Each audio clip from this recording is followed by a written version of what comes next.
በስከ መጨረሻም አቶ አምናን እንግዲህ ብሌንን ይቅርታ ጠየቃት። እውነታው ወጣ።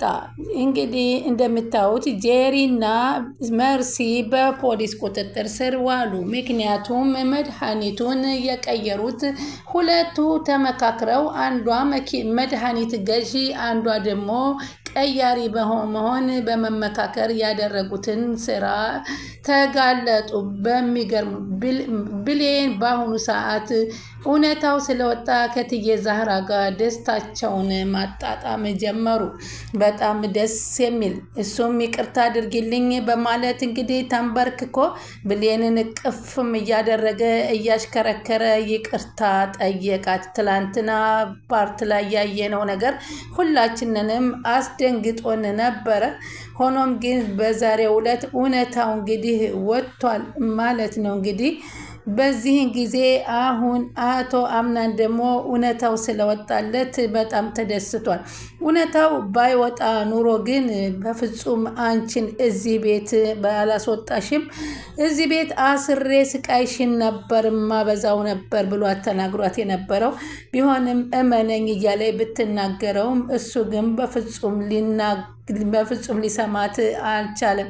እንዴት ነው እኔ ወይዘሮ ሰማሄርን ልመርዝ የምችለው እያለች ብትናገረው እንኳ ምንም የተሞላውን በነሱ አንደበት በወይዘሮ መርሲ ተንኮልነት የተነገረውን ነበር ተቀብሎ የነበረው። በዚህን ጊዜ ወይዘሮ ዛህራ ግን ልባቸው ነበር እየደማው። በዛን ጊዜ እንግዲህ አሁን በጣም ቁጭ ብሎ ትውስታውን ቀጠለ። እንዴ ምንድን ነበረ ወይዘሮ ዛህራ የምትልሽ ምሽት ላይ የምትነግርሽን ተረት ለእኔም ንገሪኝ ያላትን ቁጭ ብሎ ማስታወስ ጀመረ።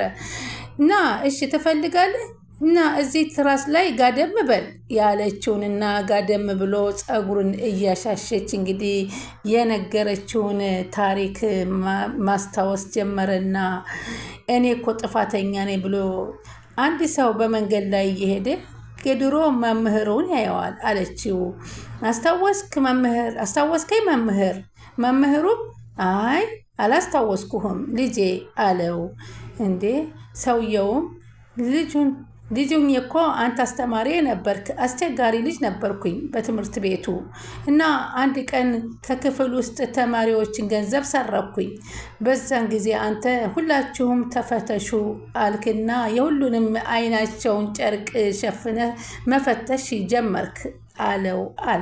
እኔ ጋር ስትደርስ ግን ፈትሸህ የሰረኩትን ገንዘብ አገኘኸው። እናም ለተሰረቀው ልጅ ገንዘቡን መለስክለት አለው።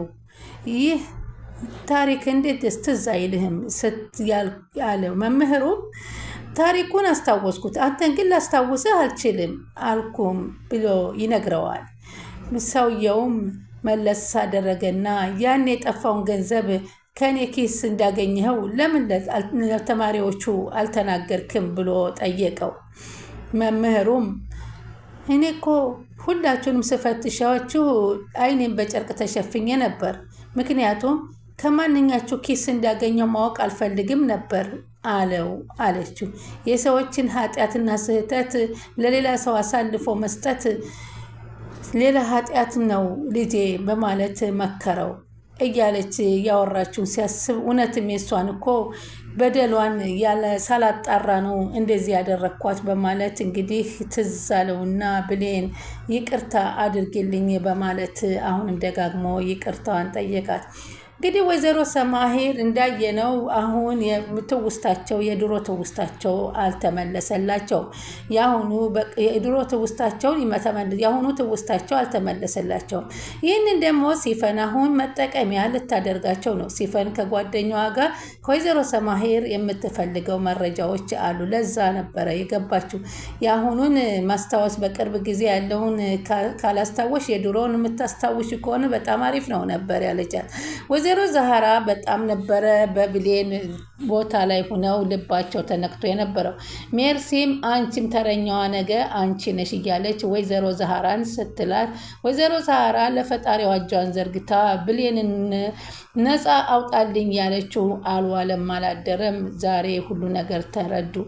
አሁን ሜርሲ በፍጹም እኔ አላደረኩም በማለት ትክድና የቀረጸችውን ቪዲዮ በማሳየት ይኸው ቪዲዮ እንደውም ገብታ ስትቀርጻት ስትቀይርላት መድኃኒቱን ሰቀርጻት ነበር በማለት ስታሳይ፣ ለምን ታዲያ የዛን ጊዜ ብሌና ስትይ ለምን አልተናገርሽም ብሎ አሁንም አቶ አምናን አክስቴ ናት እንኳ ብሎ አላከበራትም። አንገቷን ሂዶ ነበረ ያነቀው። አንቺ ድሮም እዚህ ቤት ስትመጪ እናቴ ፈርታሽ ነበር፣ እኔን ግን አክስቴ ስለሆንሽ እኔን ፈርታ ነበር ዝም ያለችሽ። ግን አንቺ ያሰብሽውን አደረግሽ፣ እናቴን እንደዚህ አደረግሽ በማለት ሲናደድ፣ ዘወር ብሎ ደግሞ ጄሪ ሲያያት ደግሞ ጄሪ ደግሞ አድራጊ ሆና ቪዲዮ ቅርጭ ብሎ ታየባቸው። መቼም እውነት ይመነምናል እንጂ አይበጠስም። በንዴት ጄሪንም አንገቷን ይዞ ወዘወዛት። እንዴት አባሽ ታደርጊያለሽ? አንቺ እናቴን ጠልተሽ ነው ወይ እኔን ልታገቢ የምትፈልጊው? መጀመሪያ እናቴን ያላከበረኝ ምን ታከብረኛለችና ነው በማለት ሲጮህባት ላደረገችው ነገር ተጸጸተች። ወይዘሮ ሜርሲ ምን ነው ባልተከተልኩና ባልሰማው እስከ ማለት ደረሰኝ። ሰላም ውዴ ቻናል የተከታታዩ ሰላማችሁ በያላችሁበት ይብዛል። ቻናል አዲስ የሆናችሁ ሰብስክራይብ፣ ላይክ፣ ሼር እያደረጋችሁ አበረታቱ። ድር ቀጣይ ፓርቲ ዘመተናል። በዚህ ባለፈው ፓርቲ እንግዲህ እንዳያችሁት አቶ አምናንና ብሌን ያሳለፉትን ሁላችንም ልባችን ተነክቶ አዝነን ነበር። ሆኖም ግን እውነታ ወጥቶ ዛሬ ሜርሲና ጄሪ ለዚህ በቅተዋል ማለት ነው። ወይዘሮ በመካከል ግን የተጎዱት ወይዘሮ ሰማህል በጣም ነው የሚያሳዝኑት ማለት ነው። በዚህን ደረጃ ቤታቸውን ግቢያቸውን ማየት አቅቷቸው አልጋ ላይ ለዘላለም ቁጭ ብለው ትውስታቸው ሲሄድ በጣም ልብ ይነካል።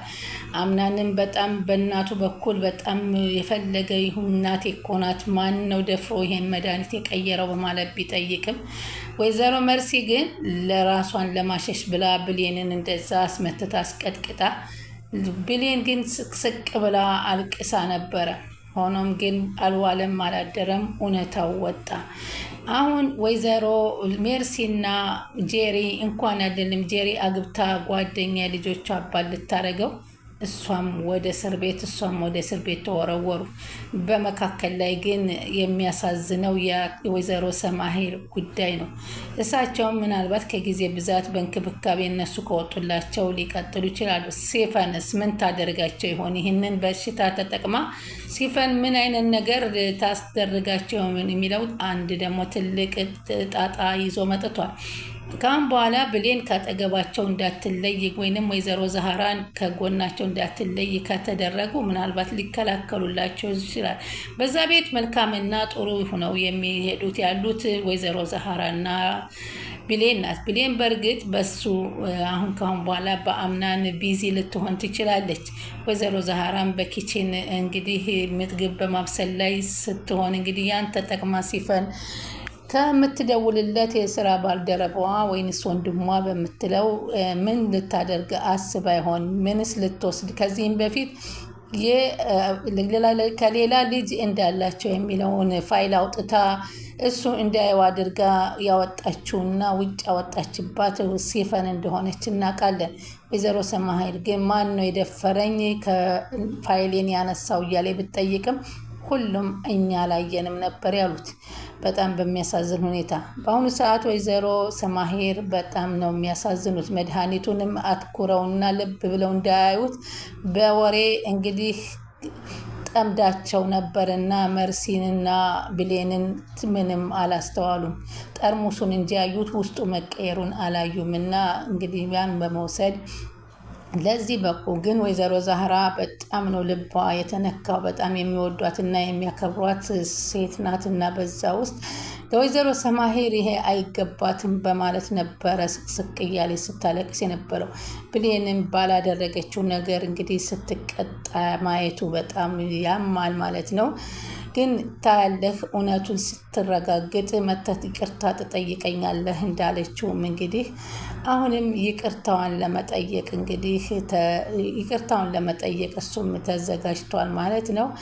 ስለዚህ በጣም ደስ የሚለው ዋናው እንደዛ ቤት ወይዘሮ ሜርሲ መጥታ ልትሰራው የነበረው እቅዷ የወንድሜ ልጅ እያለች እንግዲህ እቅዷ ባዶ ሆኖ ገደል ገብቶባታል ማለት ነው። እንግዲህ አቶ አምናንም መጀመሪያውንም ቢሆን ብሌንን ነበር የሚወደው። በዛ ልክ ግን እንደዛ አድርጎ ይጎዳታል ብለን በፍጹም አልጠረጠርንም ነበረ። በጣም ነበር ልብ የሚነካው፣ አስተሳዝን ነበረ።